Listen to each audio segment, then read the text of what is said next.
Senhor presidente, senhoras e senhores vereadores, assistentes, telespectadores, internautas, servidores da casa, o meu fraterno abraço, cordial bom dia.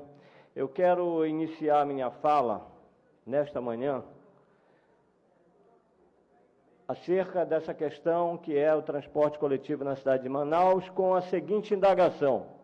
A todos os senhores vereadores que viajaram o mundo afora, em especial, se não me engano, em Bogotá, Medellín, que tiveram a oportunidade de conhecer aquele sistema. O sistema lá existente era financiado por quem? Alguém seria capaz de me responder nesse momento? Pois bem, já que ninguém se manifestou, eu entendo que vou manter aqui o meu posicionamento. É financiado pelo governo federal. Então, o nosso sistema, exemplo do que eu já denunciei aqui repetidas vezes, ele só vai funcionar se houver um fundo nacional para financiar isso. O município, nenhum município brasileiro, nenhum tem condições de financiar a contento um sistema de transporte coletivo. Nenhum. E aqui, Raulzinho, a medida do prefeito ela é necessária para garantir a austeridade, para rastrear o dinheiro que entra no sistema. Mas não vai resolver, e eu tenho certeza que as medidas que ele irá empreender daqui para frente serão duras e necessárias, porque há sim falhas, vícios dessas empresas. Mas não vai resolver o problema. Como é que nós podemos conviver com um sistema que tem 40% de gratuidade, vereador Chico Preto? Eu tenho defendido isso e não adianta, porque, do contrário, nós vamos viver recebendo rechaço, todo o rechaço que ainda agora eu estava recebendo na minha rede social, após uma entrevista que eu dei. Puxa saco, não sei o quê, estão vinculados aos empresários do transporte coletivo. Nós não vamos resolver isso se a gente não jogar claro com a população. Não há condição do município resolver sozinho. Ele ficou no Pacto Federativo com essa responsabilidade do transporte coletivo que ele, assim como outros serviços, não tem condições de executar. Como, por exemplo, a questão da infraestrutura e saneamento básico. Se não tiver recurso federal e estadual, não adianta. O município não tem recurso para isso. Então, nós entendemos essa medida como uma medida de austeridade, compreendemos que, em seguida, o prefeito vai ter que fazer uma intervenção para retirar essas empresas que não têm menor condição de estar aí circulando, e com isso nós vamos, sim, sanear, melhorar o transporte para a cidade de Manaus. Mas isso não vai resolver o problema. Precisamos pensar também no que aconteceu com a cidade de Manaus. Manaus é uma cidade que cresceu por invasões. A infraestrutura é ruim, você não consegue fazer uma rota sem que você se depare com um sem número de problemas no sistema viário. Também por quê? Porque o município não tem condições de arcar com isso. Essa é a verdade que a gente precisa mostrar para a população. Tirar essas empresas vai melhorar? Vai melhorar. Há quanto tempo nós vivemos esse problema na cidade de Manaus? Que eu me recordo desde o tempo que aqui cheguei, que já cheguei com a greve de ônibus. E todos os governos que passaram não resolveram, e todos os que virão, se não houver a criação de um fundo nacional para fomentar isso, nós não vamos resolver o transporte coletivo na cidade de Manaus, no Brasil e em lugar nenhum desse país.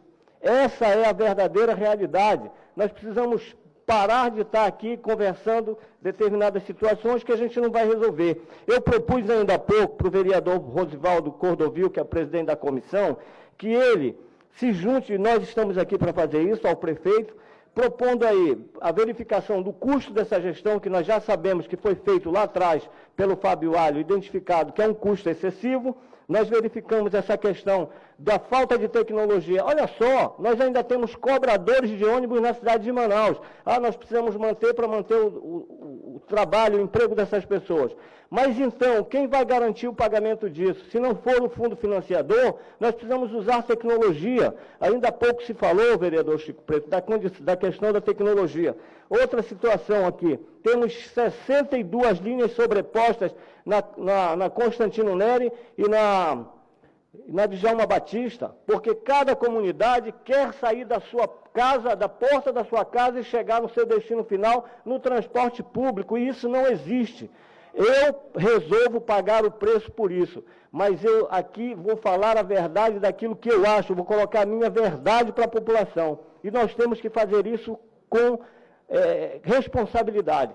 Quero elogiar a coragem do prefeito, porque não é fácil você tomar uma decisão dessa, e torço para que ele em seguida tome a providência de retirar essas empresas que não têm condições de estar operando no sistema, e em seguida a gente possa pensar nesse fundo financiador. O seguinte, que a conjuntura econômica levou o sistema para isso. Hoje nós temos 50% da população de Manaus que tem uma renda de em torno de R$ 7.500 por mês e com custo do transporte seria 50%. Ou seja, essas pessoas não têm capacidade de consumo e é um problema. Por isso a necessidade de se fomentar. E ainda mais, você arcar com um benefício social que não foi você que criou. Olha, eu uso ônibus e eu tenho a obrigação de pagar a passagem de uma pessoa que não fui eu que disse para ela que eu iria dar aquela passagem gratuita. Você olha a Constituição Estadual, está elencado lá no artigo 255, sem número de, se não me engano, de pessoas que têm direito à gratuidade. Aí você vai para o Estatuto do Idoso, a mesma coisa. Eu aqui não sou contra esses benefícios sociais, mas a gente não pode depositar nas costas e na responsabilidade do usuário do sistema. É isso que eu gostaria de dizer. E não há aqui uma justiça tardia por parte do prefeito. Ele tentou de todas as formas, porque como um democrata que é, através do diálogo, do entendimento, da melhor negociação, resolveu o problema. Mas chega um momento que a corda estica e você não dá mais. Eu vou dizer para vocês, é exemplo daquilo que eu falei com relação à CPI dos combustíveis, que não iria dar em nada, que o resultado a gente já sabia porque está todo mundo vendo. Nós não vamos avançar em resultados outros com relação a isso, se nós não criarmos o fundo para financiar, que seja somente o município. Encerro a minha fala com a seguinte indagação. A todos aqueles que são críticos dessa situação, me apresentem no Brasil, ou melhor, me apresentem no mundo, um sistema de transporte de massa bem sucedido que não seja patrocinado, que não seja financiado. Se você conseguir fazer isso, eu vou dizer que nós estamos errados e que a cidade de Manaus tem jeito e que o prefeito não está cumprindo o seu papel. Tenho dito, meu fraterno abraço.